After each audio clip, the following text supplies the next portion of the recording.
Hey everyone, it's Trace Face. I'm attempting to go live. It's been a long time since I've gone live. And I figured if I was going to do it, I should do it now. I've got clients this evening and I've been working a ton. So I wanted to put this video out today and thinking about all of you that I am working with and that have been writing to me. I do read all of your emails. Hello! I do read all of your emails. Sometimes I can't get back to you, but please understand it's probably because I'm really busy and I'm bombarded. But I do read what you guys are sending me, and I do take it seriously. And again, I think I try to make it known to you guys that I am trying to gather research for this community as much as I possibly can. So tonight, wow. Hi guys, thank you so much for joining me. I'm so happy that you guys can join the Trace Face show tonight. um, so I have some research that I have gathered in the people I have worked with in the past year, and I am finding that people are forgetting their own needs. People are forgetting that they are an individual that has their own wants, desires, and needs within a relationship. And so I think tonight it's important that we talk about it. Thanks so much, you guys, for letting me know where you're from. It's really awesome. And I'm super excited to know where you guys are from. And don't forget to subscribe to the channel. I always forget to say that. Like, subscribe, comment, all those things help to get this message out to those people that need to be aware of narcissistic abuse and that it is very real and it's out there. So tonight I really wanted to talk to you guys about what the narcissist needs, what you need, and why it can never work. All right. So yeah. So I'm sorry, I just read that comment. So I'm going to try to concentrate, and then I'll try to get to some comments at the end of the video. So as we know, you guys, the narcissist is in the constant pursuit for pretty much one thing and one thing only, and that is attention. All right, they want attention,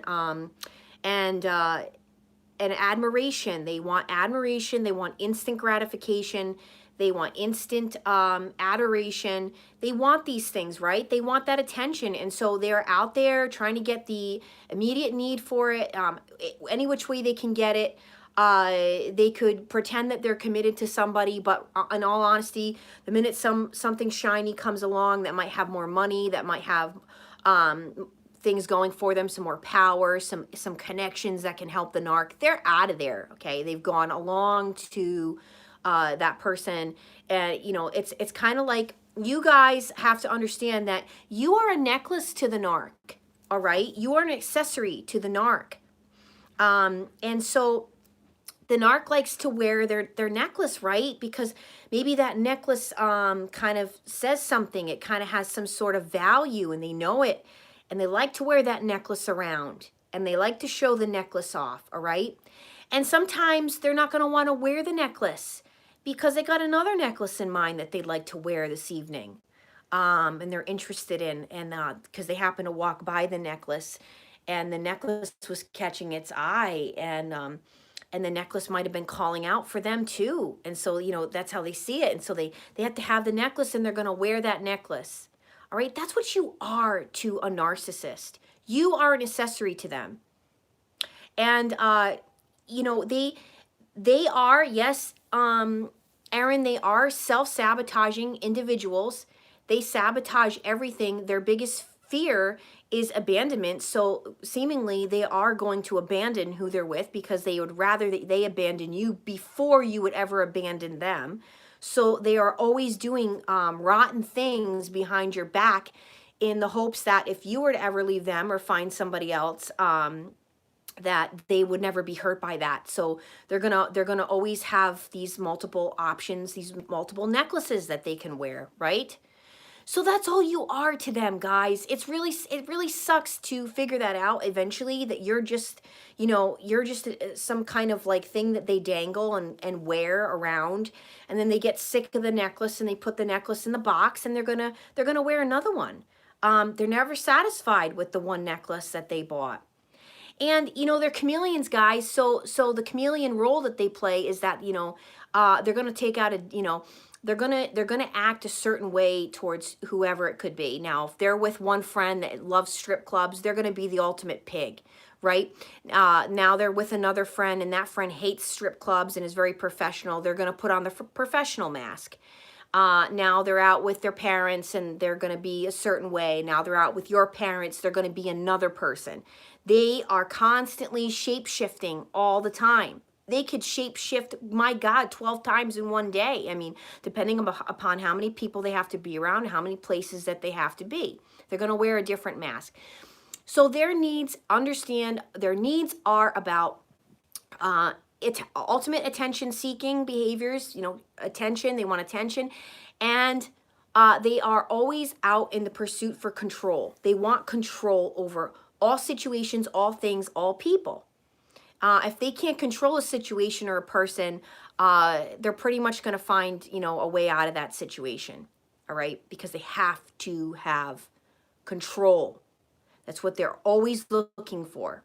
And so you're going to find too that narcissists, they're going to switch careers.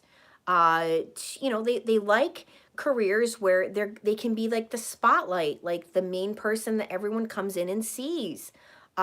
Careers where maybe they get to put their face on a sign that goes in front of a house.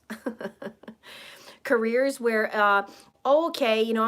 they try to, they'll hurry up and do things that like, okay, well, that's not getting me enough attention. What could I do now? Where could I go?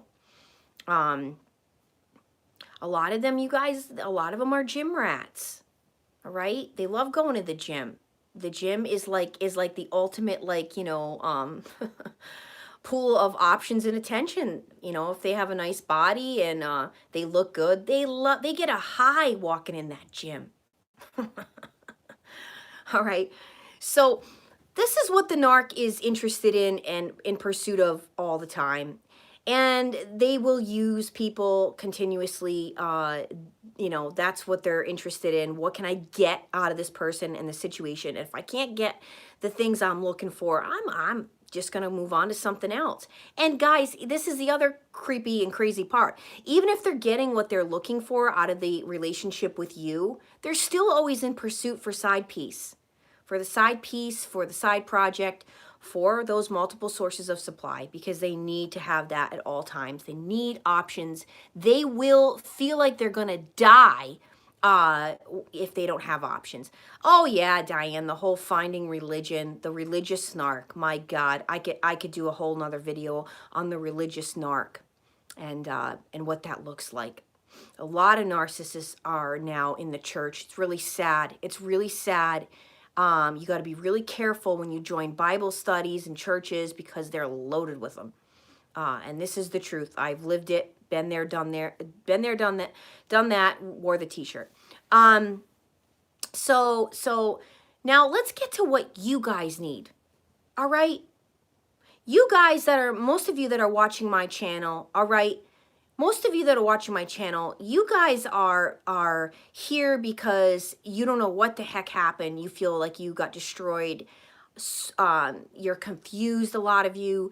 You're getting the answers though. You're getting the answers, and that's why you're coming back, because you feel like you found a place where you're like, oh my God, I don't feel so crazy. What the heck just happened these past however many months, years, decades, right? So you guys, in all of this, I want to remind you, in all of this with the narcissist, you guys have truly lost your way in terms of realizing that you're your own person and you do have needs, and that's okay. It's okay to have needs and wants. But in all of this, you kind of feel like it's not. You kind of stopped looking at yourself and started solely concentrating on the narc and what the narc was doing and why the narc was doing this and what could I do to make the narc stop this behavior and what do I have to do when the narc I'm going on vacation and all the all this stuff is going through your head. This amount of time I'm not going to be with the narc. What if the narc does this? What if and now you're walking on eggshells, right? And now you started to forget who you are. And you've started to really concentrate on the narc and the narcissist behavior, right? So while this is starting to happen, you're losing your identity and you're losing sight that, again, you're an individual that has your own needs in a relationship, all right? And what are most of us looking for? Guys, most of us are looking for consistency. Consistency, right? Wouldn't that be the number one thing I would say? Someone who's consistent, someone that says it like they mean it and means it, however that saying is. I can't say it like you mean it. If you say you're going to do something, you're going to do it. Consistency. Now, as we know, the narcissist is the most inconsistent person on the planet. The narcissist has no impulse control. So if the narcissist wants that bowl of candy, they're going to go grab that bowl of candy and they're going to eat it. There's no time frame of them going, well, maybe I shouldn't eat that bowl of candy. It goes, bowl of candy, done. Whore, mine. Steal that money? Yes. That's how it is for them. They don't have that time frame of like, oh, maybe I should do that. They don't think like that. It's like, I want, I take. They don't give, all right? And again, guys, most of you are givers like myself, and ultimately, wouldn't you want to be with somebody that's a giving person? Well, the narcissist is not a giving person, all right? So you want someone that's consistent. You want a giver. You want someone that's fair, right? That communicates. Hey, I'm not happy with how the relationship is going. Maybe we should work more on this and that. The narcissist doesn't have that kind of emotional intelligence to sit down and have that kind of a conversation, all right? So, again, this is what the narcissist wants. Over here, and this is the evil pile of the narcissist wants. It's all evil. And, here's where you want good things, healthy things. We want a relationship where we are actually feeling like we're bettering ourselves in that relationship, where that person's helping us to bring out our best selves, our best version of ourselves. And we want the same, to do for the other person, right? But what the narcissist is doing the whole time is it's vampirism. They're just sucking you dry, constantly, continuously. Take, over and over and over and over and over. All right? And before you know it, you're not you anymore. You're another person in this whole entire charade. All right? So tonight, I really want you guys that might still be in it with certain individuals, and it might not even be an intimate relationship I'm talking about here. It could be, the coworkers, the bosses, the family members, the friends that are just sucking you dry. Every time you get around them, you're like, my God, why do I feel so tired? Why, when I'm done being with this person, do I feel completely drained and just want to sleep all the time? Because this person is like taking from you. They're vampires. All right. So, remember this, guys. And, not to mention the worst part of it all, which is, as I always try to stress to you guys, that they're very dangerous. All right. They're dangerous. They're dangerous because they're destroying. Little by little, you don't even see it. Chip away at your soul and your spirit, which is what makes you, it's the core of who you are. Everybody has their own soul and spirit to them. And you're going to notice in time that you are not yourself You can't figure it out. Like I said in one of my previous videos too, you're going to counseling, you're doing all these things, and you still, you're going to the gym, you're trying to better yourself, but you can't figure it out. You still feel drained. You still feel like, I don't know what's wrong with me, you know? And the narcissist has made you think there's a lot wrong with you. That's what's wrong in the relationship. It's you, you, you, you. It's you. You're the reason I cheated. You're the reason you're unhappy. All the stuff that they tell you. So guys, that's really my message today is like, please don't lose sight of who you are, okay? It's very, very dangerous when this kind of stuff starts happening. That's dangerous stuff, guys. You don't want that. You do not want to be losing yourself in another hateful, spiteful, jealous, miserable, angry, vindictive narcissist. All right? Because that's what they are, in search of control and attention. Thank you. This is an old house. This used to be my grandparents' house. And as you can see, I'm looking at it behind me and how I have no curtains because of the cats. The cats destroy my curtains. I have to buy curtains at like the cheapest place, and I can't have them in here because they just love to climb them like they're squirrels or something. But I love old houses, and yeah, so I don't want to I don't even want to redo this house because it's just remnant. It's like, I love it because it reminds me of my Meme and Pepe, and anyway, but thank you for saying so. It's cozy, right? I don't like these modern, like, cold kind of homes. That's just not me. Narcissists like those kind of homes. Here's a little, plastic couch on the corner of the big room with giant windows and like nothing in it. They love that. No, I don't mean to insult any of you that might like that, I like some modern. Okay, I'm getting off topic, but now I'm going to leave it open for you guys to state anything you'd like right now or ask some questions. Tell me what you think about your needs, the narcissist needs, and why it ain't ever going to work. All right? Yes, Nikki, exactly. With the most expensive furniture and don't touch anything. Meanwhile, they're putting their stank butt. Yeah, there's another video I still want to do, and that's the narcissist and hygiene. Oh, God, it's another one. That's another trend. Another thing I found in all my research. Oh, yuck. All right. Has anyone else got anything for me? We got 29 people on right now. Thank you so much for those of you that stayed on and are part of this.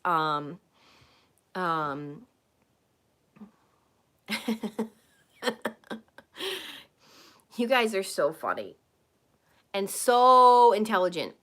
I want you guys to know that. You guys are so, so intelligent. I think after you have an experience like this, you clearly know a lot more about people than you ever thought you could. Why do I keep thinking about the narcissist every day? Also, when we were together, I always said my narc, that it was always about him. It's always about him. Yeah. And why are you thinking about him? So, LMA, all right, this is a good time to mention this. I am doing another prayer and fasting group. I wanted to do it the end of the month, and a lot of people had things going on, and so I want to do it now after Halloween. We're going to do another prayer and fasting group, and if you're interested in doing that, it is one of my most affordable things you can do with me in a group setting, where we concentrate on breaking the soul tie from the narcissist. And this is super, super important. This is something that, like I said, this will be the third one I've done, the third or fourth at this point. I think it might be the fourth one I've done. And it's proven to work. The narcissist, as you guys know, I believe, is infected with spirits, one in particular that makes them all act strategically the same. And when you exchange, when you have this soul tie connection, and it could even be a best friend, but it's even worse if you have slept with the person, and that is why they still have space. They're still taking up space in your head. And you have to break that. You have to break the soul tie. So these groups are designed to do that. It's a prayer and fasting, which is one of the quickest ways to shedding this stuff off of you and getting it out of your head. And so you can email me at tracefaceit@gmail.com and let me know when you email me, number one, you're interested, number two, your time zone, because I need to schedule the groups to particular time zones. And there's a few different ways we can work that out. If you perhaps can't join, but you still want to watch the actual session, there's a way we can do that too. But it is good to have a soul concentration of 10 days that we are praying for one another, and we're really trying our best to be delivered from this type of abuse that has occurred, and how it has affected our mind, our spirit, and our soul. And so that's why you're thinking about him. You have to break this soul tie. And as God is my witness, that is how it happened for me. I had to break a soul tie. I had to do this like ritualistic kind of stuff of prayer and fast to get it to stop. And it worked. And it worked for the other people in the group too. So anyway, yeah, and also it is always going to be about them. Everything in their life is about them. Everything. They don't have capacity in their being to think about anybody else and anything that they do. It's always about themselves. It's always about what can I do for myself? That's all they care about. Let me see if I had some other questions here. Thank you for saying that, Charles. Thank you.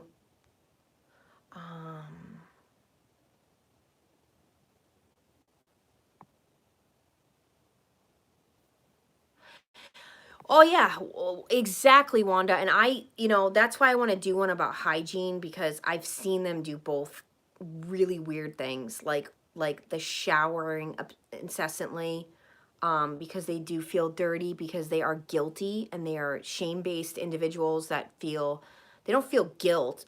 They have shame, and shame's all about the self. And so, yeah, they'll sit there and they'll take like 3 showers a day, because deep down, you see, guys, and they also do these weird hygiene things where like they won't wash their feet in the shower, or they're like, they'll go like all week without taking a shower. They do these really disgusting habits like children, because obviously we know that they are underdeveloped from the abuse that happened to them as kids.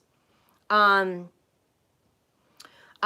so I don't know what I had something else I was gonna say and I just lost it.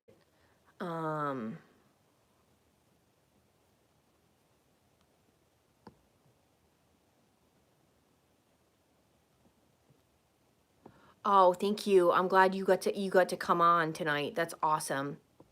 Do they change clothes throughout the day? Well,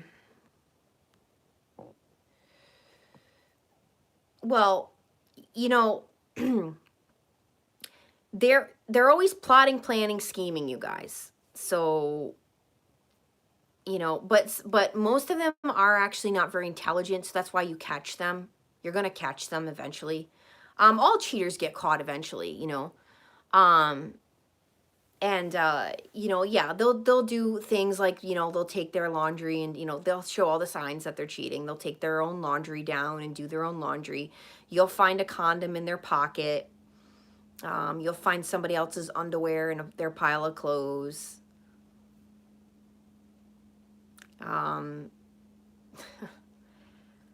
If they're really sick, they actually they're like serial killers. They'll save like items of all their like people that they have slept with. Oh yeah. They'll save stuff, put it away, try to hide it, like trophies.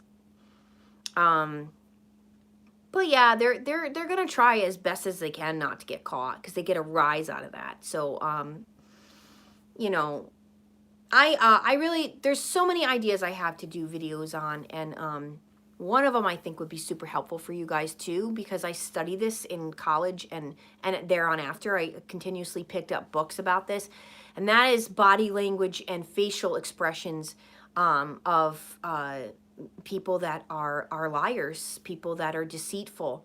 And there are definitely, and then after having married one, long after I thought I knew about this stuff, I picked up on even more things, and what they do, and how you can really, when you're asking them certain questions, when you have some information or you're suspicious, you really can tell by their body language and facial expressions that they are lying to you. There are so many ways to tell, and I want to do a video about that. Nikki, okay, so I'll answer this question here. Why you have such a hard time being angry with yourself for staying so long? Yeah, it's true, and I think we all go through that. We're just like, God, why was I so stupid? And like, why would I stay with somebody that's so terrible? It's such a jerk. Like, what would make me stay? Well, guys, I talk about this. It's just like you are under some type of possession, some demonic type of possession where like you are in a trance. I'm telling you, because when you get out and you are clear and you get delivered from this and you break that soul tie, you really will look back and be like, my God, like this doesn't make any sense at all. Why I would tolerate any of this. And so they really do put you in this state of mental being, psychological, like, it's really hard to explain, but it's things that you normally would never tolerate, would never ever put up with. Here's your line in the sand, and somehow the narcissist got you to go a little bit more, a little bit more, a little bit more, a little bit more. Next thing you know, you turn around and that line in the sand is miles behind you that you had. And it doesn't make any sense. It doesn't make any sense at all, And that's why I know, you guys, that this is a spiritual thing. It really is. Oh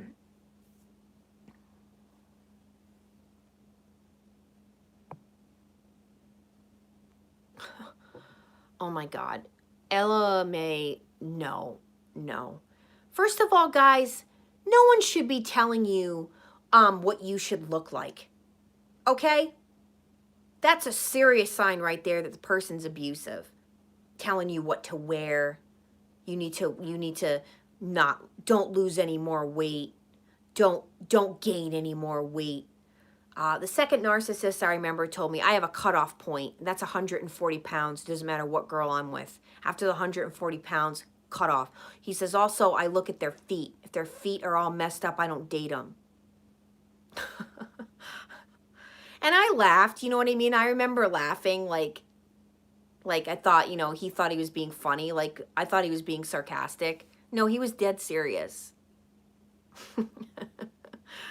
I'm 5'8", like, telling me I should, my cutoff point is 140 pounds. Yeah, okay, buddy. My cutoff point is your dirty rear end.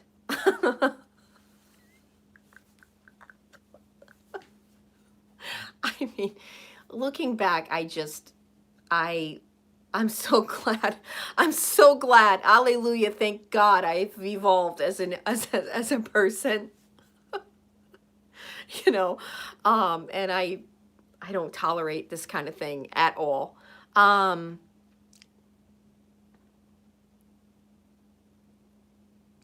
Thank you. Yeah, sometimes, you guys, it does take time.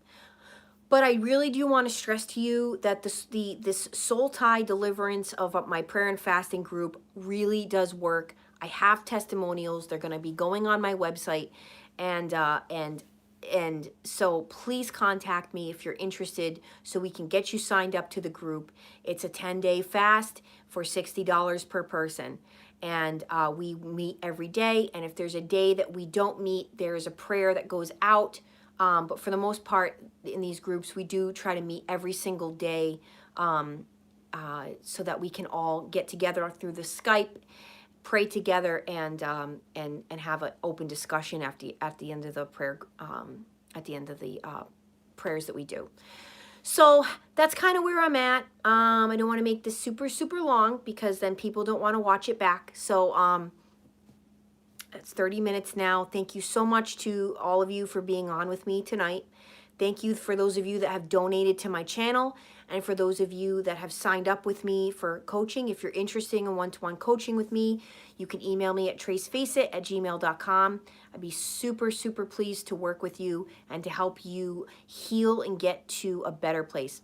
I'm Trace Face, and it's time we all face the truth together.